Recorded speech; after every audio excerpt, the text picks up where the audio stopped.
You're listening to First Basel.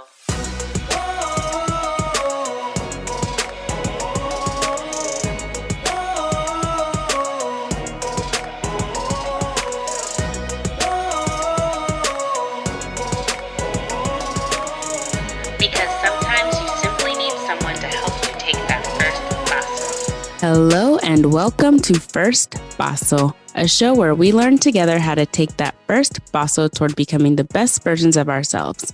My name is Candace Olushala, and today's special guest is a fellow podcaster, but also is Nigerian American, just like me. So without further ado, please welcome Uche.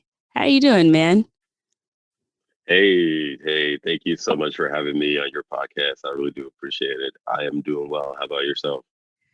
Good. It's a Sunday, so you want to relax, but you can't because you have to study.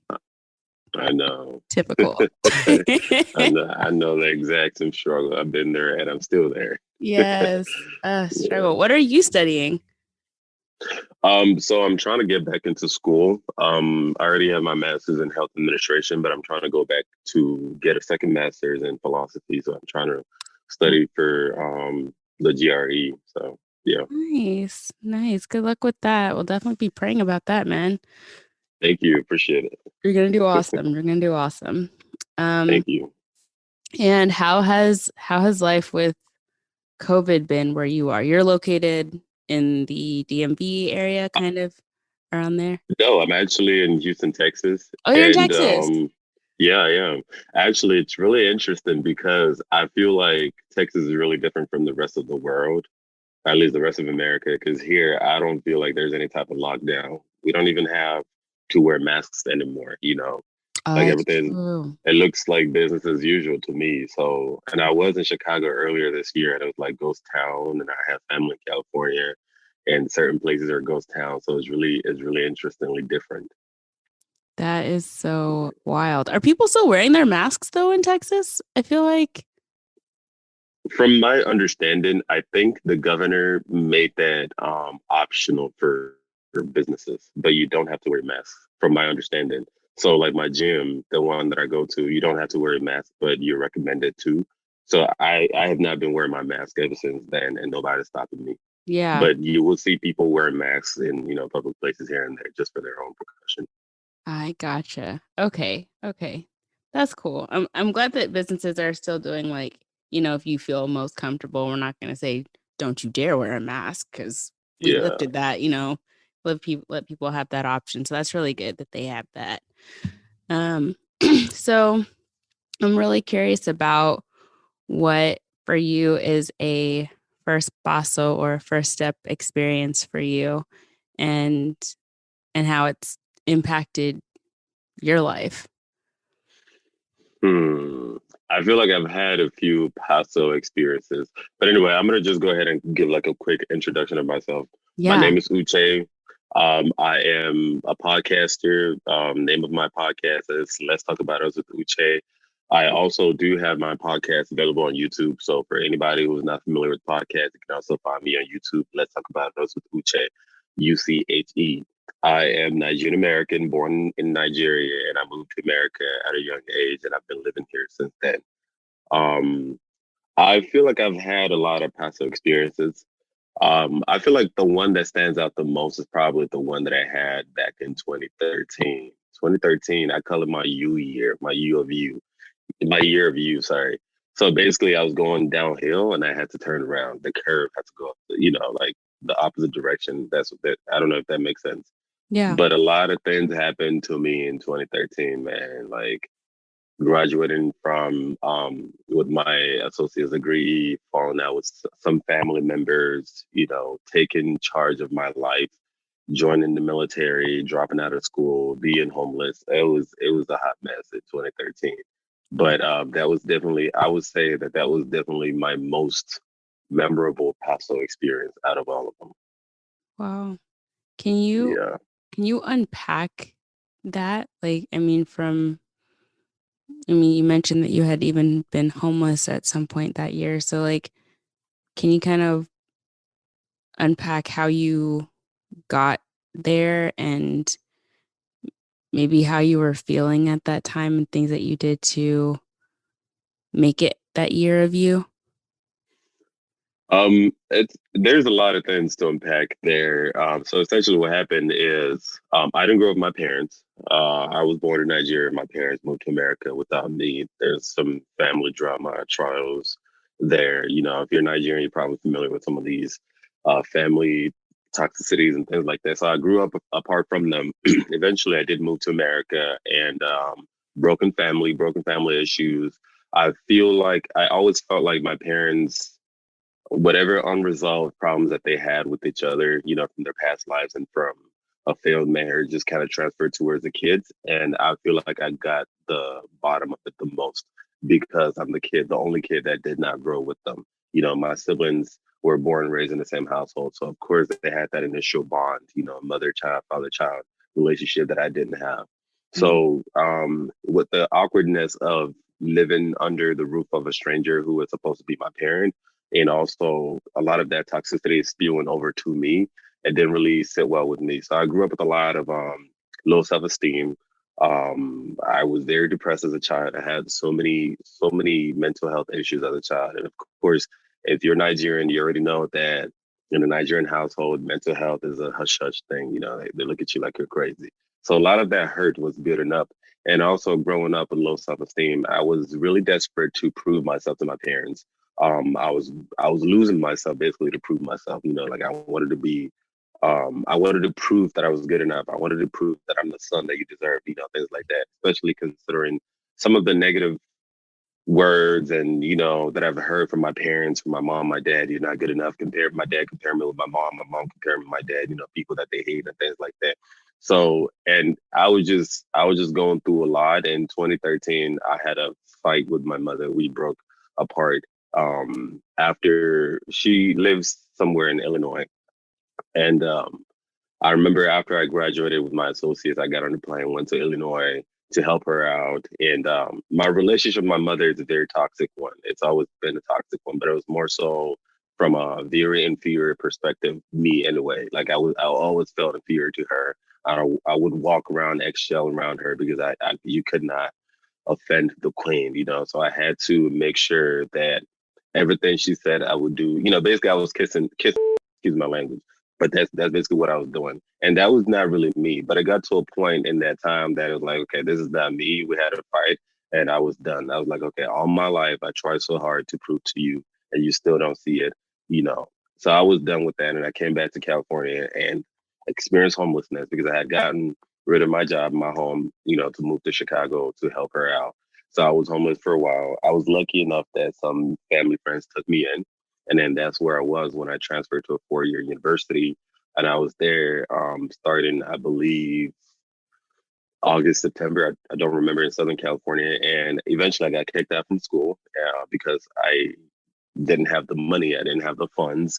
So I was going through a lot of low self-esteem, depression. It was really bad. And then that's when I decided to join the military. And I enlisted in the military October 2013. And yeah, um, and I joined the military because I had given up. There was really nothing there for me. I was actually at some point considering just getting on the plane and going back to Nigeria with a one-way ticket, just go back to Nigeria, you know, because there's really nothing here for me. There's no love, there's no support, there's no nothing. I was really a hot mess at that point, but I joined the military, and the military, beginning of 2014, January 2014 was when I shipped out to basic training. And that's when things started just shaping up. You know, I realized that I could get paid with the military. I started paying off some of my debts. I went back to school. I realized that you can go to school for free because the military will pay for it. I didn't know any of these things before I joined the military at all. But that's why I called it my UE year. So a lot of things just turned around and has been going up ever since then. I know there's a lot to unpack. No, I mean, it's relatable though. I think with especially understanding the Nigerian culture firsthand, you know, Yes. it's something that I think a lot of us are starting to speak up more about now, Mm-hmm. that there are things that we're super proud about when it comes to our Nigerian culture, and, you know, things that just really warm our heart about the people. But there are toxicities as well that were just called and still are called just that's just the culture and that's just what it is. You don't question it, you don't raise an eyebrow at it, you just receive it and suck it up, swallow it, keep going. But more and more are starting to speak out about how just because it's culture doesn't mean that it's healthy or it's right or that it should be passed on from generation to generation. So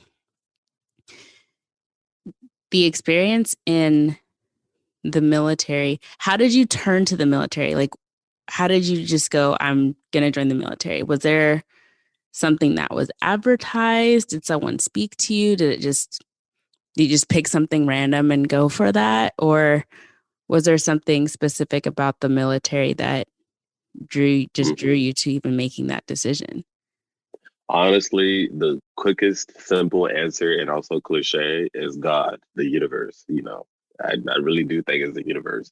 But and the reason why I say that is because going back, I remember when I got that letter from my university, they gave me 30 days to exit the campus, because I didn't have money. And I remember sitting there thinking, yo, I don't have anyone. I don't know anything. Like, what am I going to do? I'm a Black man in America. I don't have a degree because I just had an associate's, and who's really checking for that? And no offense to anybody who just has an associate's degree, but, I'm a pragmatist.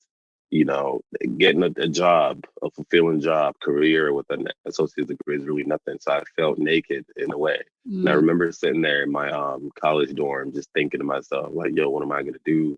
I considered all kinds of mess. I thought about selling drugs.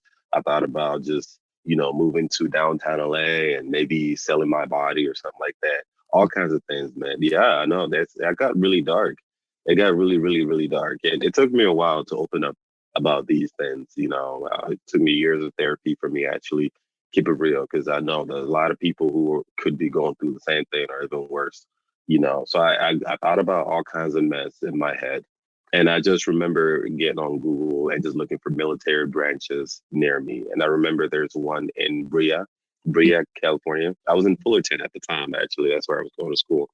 And I had sold my car because I couldn't keep up with the payments. I couldn't keep up with the gas and the insurance. So I had a bicycle at the time that I got from Walmart. And I rode that bicycle the next day. I skipped class. I had chemistry that morning, and I remember I failed in that class because I was so depressed. And I remember my professor saying that the reason I failed is because I'm lazy. And I didn't even feel like the need to even fight that. I was like, thank you very much. Got on my bicycle and I went to the military recruiting office in Brea. I remember that day because it's really hilly. And I was just riding my bike, against the hill. So I was sweating and it's hot. And I remember I went to the Air Force at first and they weren't really checking for me. And nobody was, which is really strange. Nobody was paying me any mind, and I was just about to walk out. And then this recruiter from the army, just like, he saw me at the door, like, "Hey man, come on, come over here." And then he signed me up, and he was so surprised as to how eager I was because I was ready to ship out today, which was really strange to him because usually they have to kind of finesse you, in order for you to sign up to make sure that that they get the money that whatever it is that the reward for recruiting people. But here I am really desperate to sign up, and he wanted to make sure that I'm not just bluffing. I'm not just saying that because I'm going through some breakup or something like that. So that's basically what happened. I just went through Google, got on my bike, and I went to Brea, California, and I signed up. Wow. Yeah. Wow. Man. And how long were you in the military? I was in for approximately 3 years. Okay. Yeah. And so how was your mental health going into it? And how did you see your mental health transforming as you went through it and by the time you got out? My mental health going in was a hot mess. It was really, really bad. But as a man, especially as a black man, you have to suck it up. You have to. There's expectation from culture, from the world, that you Mhm. can't show weakness. So Right. a lot of that hurt, though, unfortunately, built up. And transferred with me to the military, and it didn't really affect my job severely, but my social life was really bad. Mm. I had a lot of hurt built up. So it got to a point where it started to affect my job, Mm. started affecting my grades. So that's when I knew it was time to seek therapy. And I started seeking therapy in the military. And I'm so glad I did. And I've been seeking therapy ever since. I'm actually still seeking therapy today. So, yeah. Nice. That's so good. And how did how did going through therapy, or has going through therapy and going through the military, helped you be able to talk with any of your family members, even with maybe siblings or anything, in a different way, or to relate with them? Or has it helped you more so with being at peace with the estranged relationships that you have with them? I think for me, therapy gave me the opportunity to lay everything on the table, literally everything from A to Z. That way I can have a bigger picture. And then also having somebody who has a neutral perspective, unbiased perspective, help guide me to seeing things for what they really are, because sometimes, when we look at some of these things, where we can look at them from a place of bias and insecurity, because of our past experiences. And therapy helped me look at those things from a more healthy perspective and resolve some unresolved issues, make peace with some certain things, and I still have a few other therapy groups that I go to today. And I remember one of the groups that I had, somebody mentioned something along the line of what happened to us as children is not our fault, Mm, but it is our responsibility to fix it. you yeah, know so, and that's one of the things that I did take away from therapy. What was done is done, and even being spiritual today, I believe that was part of my story. It couldn't have been any other way, but yeah, it's my responsibility to not sit there and cry and complain, dust it off, and harness strength and power from it and move on. And I think therapy, and I know it sounds easy right now, this is years and years of therapy. Even prior to the military, I did have a little therapy here and there, but it took me a while for me to resolve those things.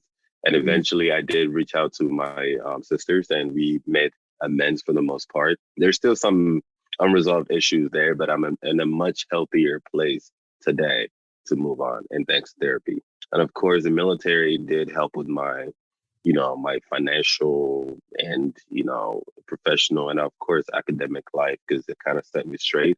And right. again, I had to be in a healthy mindset with the thanks to therapy in order for me to understand that this is an opportunity.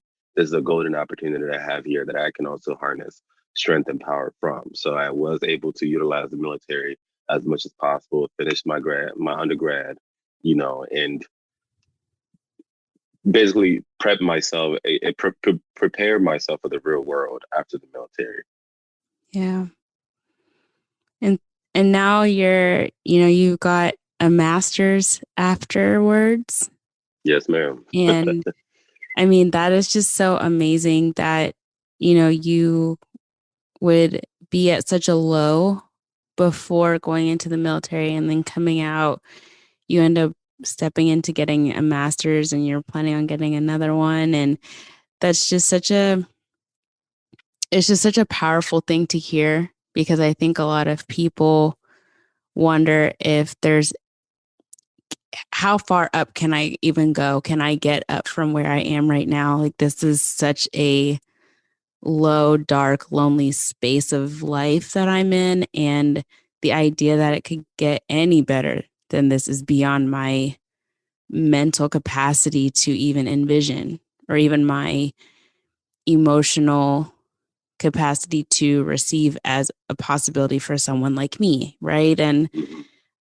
it's, it is really encouraging to know that your story is not over. You're still making more and more steps in front of you to continue going into the direction that God's taking you in, which is really fantastic. And so now, where do you now see yourself going that maybe before you would have never envisioned you going at this point?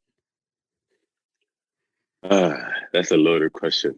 I was just I was just talking to a friend about that yesterday. Purpose. What is your purpose in life and things like that. I going back to what I told you. I believe this is all part of the universe. Yeah. This is everything that happened to me is exactly the way it's supposed to happen. Right. And, and that helped me resolve a lot of hostility and negative feelings towards certain people who have contributed to all the pain and hurt that I've experienced growing up, including my parents. That's helped me reach some type of closure. But it's just the exact same way. It's the way it's supposed to be. And thanks through therapy, I've started to realize that I'm an individual. I do have a brain, I do have a spirit, and I can use it to my own advantage. I can use it, live my truth and live it as hardcore as possible. I Mm-hmm. do have the privileges that allowed me to do it, living in America in a society that gives me the opportunity to be who I am and do what I want. I do have the privilege of education, Western education. I do have the personality, the mentality, thanks to God for all the blessings and all that good stuff, right? That needs to be used for something. So I feel like 2013 was my breaking point that I had to get rid of a lot of things that I grew up believing because I was killing myself with a lot of these. Oh, you shouldn't do this. A man shouldn't do that. You got to do this. You got to suck up to this person. Things like that. But as soon as that cup was full and overflowing, and I was like, you know what? I'm gonna do me. Yeah. I don't know what this me is, but I'm just going to do it because nobody else believed in me. And I've been doing it and things have turned out so well for me. Of course, I do have issues here and there. So I realized that I believe deep in my core that part of my purpose is to shake up the status quo. I feel like there's a lot of people who conform so easily because of tradition, perhaps even religion, because of culture, because of fear of being ostracized, because of fear of being judged. We Mm-hmm. conform so hardly into a lot of behaviors, a lot of things, even though that they're killing us, even though that they're literally tearing us apart. But why don't you challenge it? So Right. my job is to lay it on the table and point it out to you as to why this is a problem. Even though your ancestors told you that this, and that, even though your mom and your dad would think this is a shame or this and this and this and that, or whatever it is, your religion tells you otherwise. But can't you use your God given brain and Mm-hmm. your spirit to see that this, trust me, brother, trust me, sister, is a problem? You would have to be a fool to not see that this is a problem. So you conform into something that you know deep in your soul is a problem. When the problem comes knocking, you should not act surprised. So that is where I'm at right now. And that's why I'm trying to go back to school to study philosophy, so that way I can take it even to a more professional, take it to a more professional route. I don't know if that makes sense. No, that makes perfect sense. That makes so much sense. I resonate with that purpose so much. I think I'm in that same kind of boat of just wanting to challenge what's always been Hmm. and being okay with that and recognizing that, yeah, there's going to be some things that the culture and the ancestors are going to totally just be shocked that I would even open my mouth to say something like this. And at the same time, it's like, but don't you want us to progress in some way? Yeah. Don't you want us to move forward? Do you not want us to continue to be elevated? And that means some things can come and some things need to stay where they were and leave Hmm. them there and transform into something totally different for the purpose of becoming better in society. And I'm hoping that our kids and our kids' kids and they continue to do that, that should Hmm. happen. And so I love that that's your passion and that you are running after that and not being afraid of that despite everything that you've gone through. In fact, probably because of everything you've gone through, it just makes you want to run towards that even more. And I think people are going to notice that. They're going to recognize that. And people aren't going to just hear what you have to say and brush it off, especially if they hear your story and they recognize, okay, he's coming from a place of understanding what the rest of us have gone through.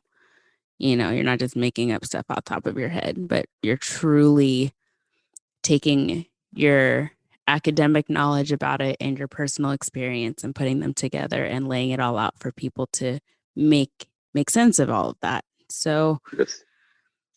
So for you, of your first Basso experience, what for you would you want people to take away from that? So hopefully they can be empowered to make steps in maybe a more confident manner than you had even done. There's a lot of things I would like for people to take away from my experience. I do have a lot of unpopular opinions, and one of my unpopular opinions is looking back at my life. A lot of things that I went through in life, even though I do believe that it's the universe's gift to me one way or the other. I do believe that God or the universe cannot give you trials and tribulations that you cannot handle. So these ones were just crafted just for me, right? However, from a very personal perspective, I didn't have to go through a lot of what I went through. If I had the right upbringing, if I had the right people on my side. So one thing I would say to a lot of people, please love your children. Please love your children. If you know deep in your soul that you do not have what it takes to love your child unconditionally, please do not have kids.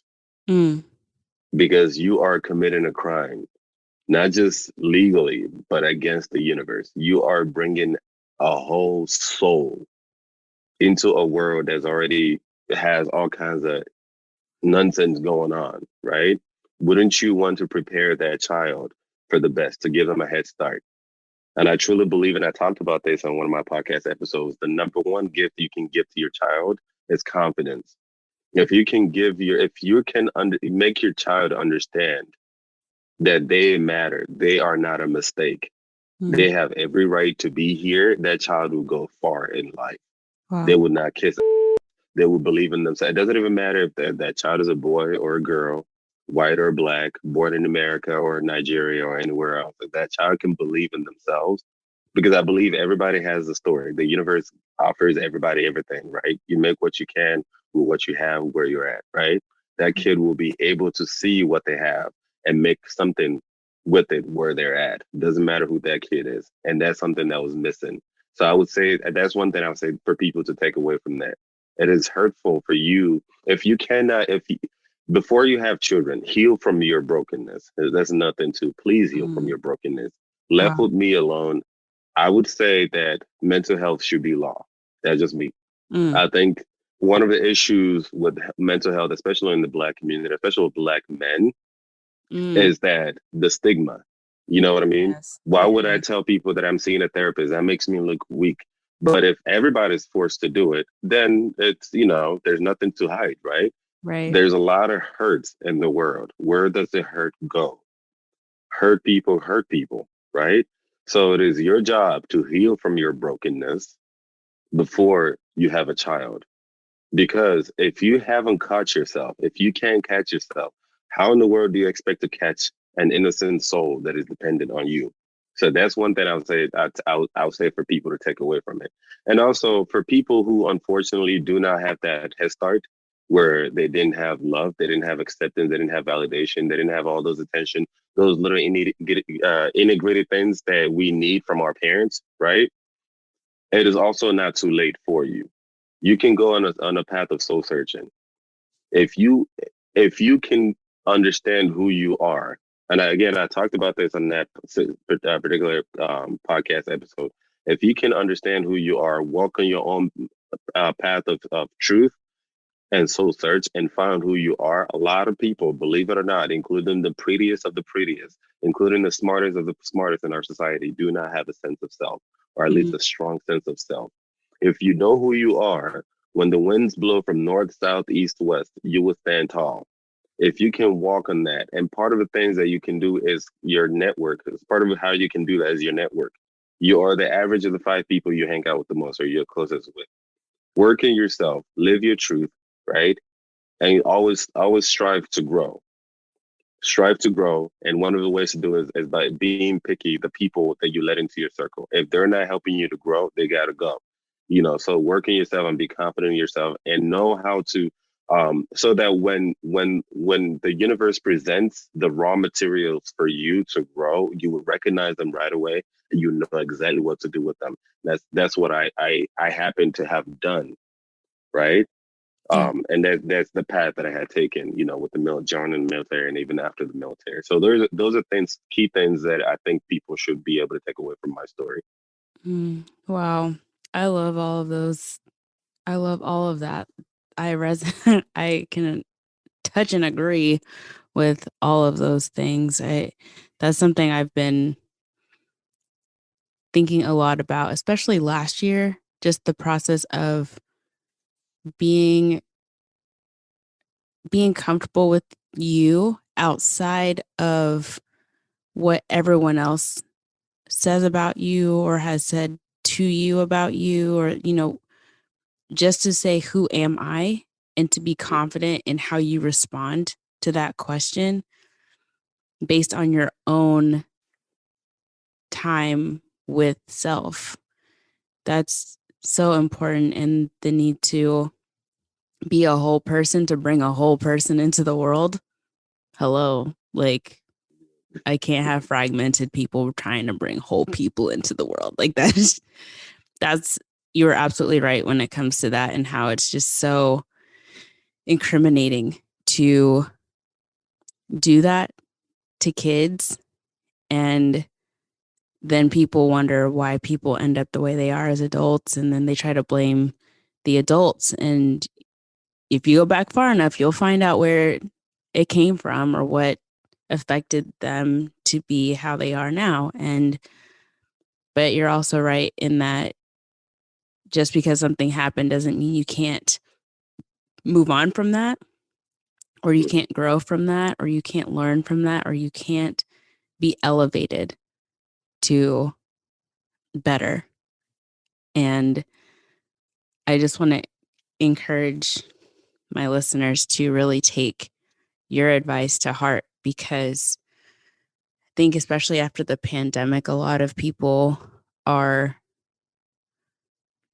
seeing themselves in ways that they've never seen themselves. Almost like the pandemic gave us a moment to really kind of have nothing else to do but to see ourselves, because we had this epic global pause, and not everyone is really happy with who they are. Some people aren't even happy with who they're with, and they're not happy with the children that they've brought into the world and their relationships with them. I mean, there's so much that they've had to stop and actually assess themselves, ask the question, who am I? And they're going, wow, I actually have no idea. And I don't know what to do with that. A lot of your advice, I think, can help people at least take the first steps in answering that question for themselves. So I really appreciate you sharing your story. And I'm thankful that you gave such solid advice for people. And I'm excited to find out where life takes you and how you end up being utilized in the world to take your education and your experiences to places that maybe you're not even thinking about right now, but that God will take you, and you'll get to finally see, okay, now I really even more so understand things that I've gone through and how it's being utilized in my purpose to continue to touch people's lives in ways that I would have never imagined. I am really excited for you, Uche. It's gonna be cool to watch that unfold. Thank So you. yeah. Thank you very much. Absolutely. So how can people contact you or find you on social media if they wanted to reach out and ask you questions? Yes. So, like I mentioned, my podcast is Let's Talk About Us with Uche, UCHE.